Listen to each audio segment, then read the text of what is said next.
Please forgive me.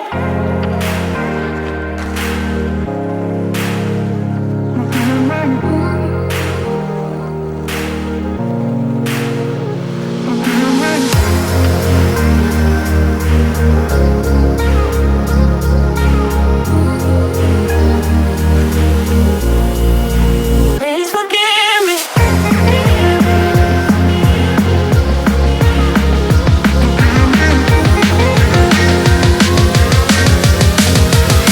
And let's go!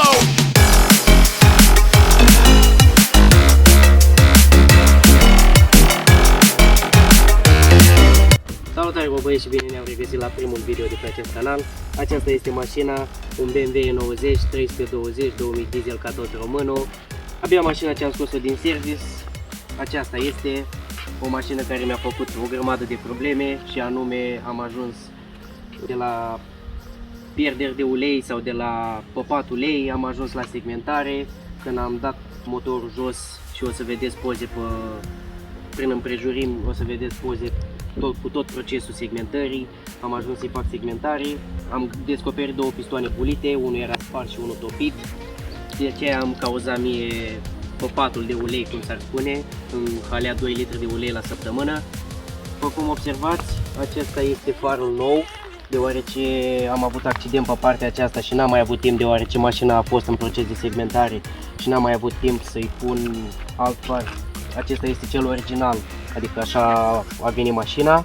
Bara este schimbată, am avut înainte o bară de IEM, pentru că am avut accident și pe partea asta, dar aici a fost afectat doar un braț și bara și carenajul la partea din față. Cam aceasta este mașina, așa pe partea din față. Ca și modificări, mașina are distanțiere de 4,5 cm pe față. Urmează să-i punem și pe spate, pentru că BMW-ul în general este mai adunat în spate.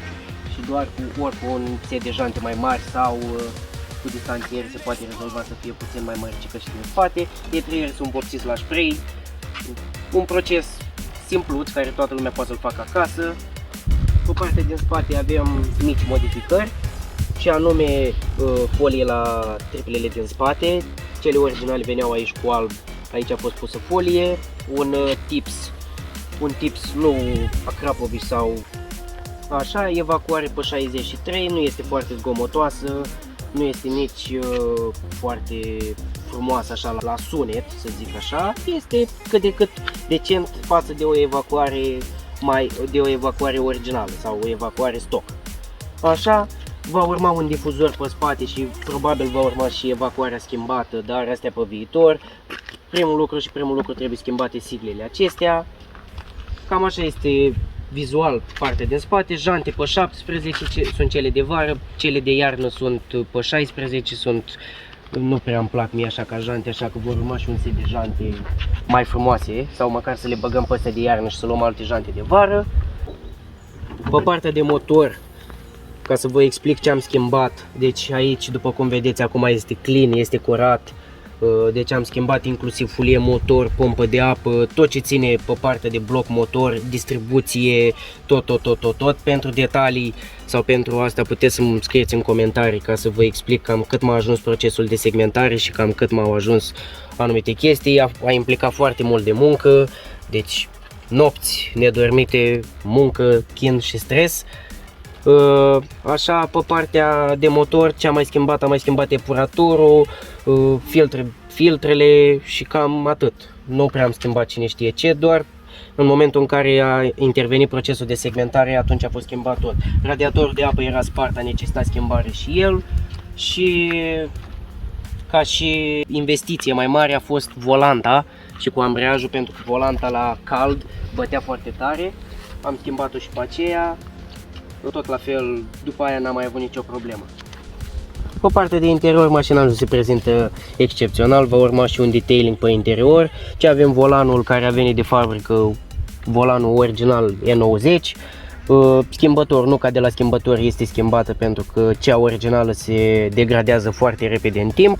Scaune de piele pe exterior și material pe mijloc, dar v-am zis, necesită un detailing pe interior, pentru că la al doilea accident după ce l-am avut, am avut cafea. Mă băieți, și cam aceasta este mașina. nu excelează la nivel de 100%, încă este un proces de facere, pentru că mașina a fost și încă a fost la vremea ei. În general BMW-urile sunt cam obosite pentru că toată lumea trage de ele, adică nimeni nu merge corect sau corespunzător cum mergi cu un Opel sau cu un Matiz, să mergi așa ușor. Odată ce are sigla în față BMW și are ceva căluți, e normal să și tragă.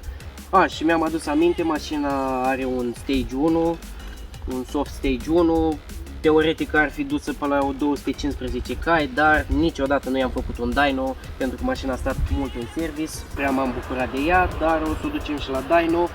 Nu știu dacă are 215 cai, nu vreau să mint, teoretic de la 163, ea nu mai are 163, e logic, s-ar putea să aibă 150 sau 140 de cai și plus softul, de asta a și afectat-o pe ea, i-a spart pistoanele și a degradat-o pe ea în ultimul hal.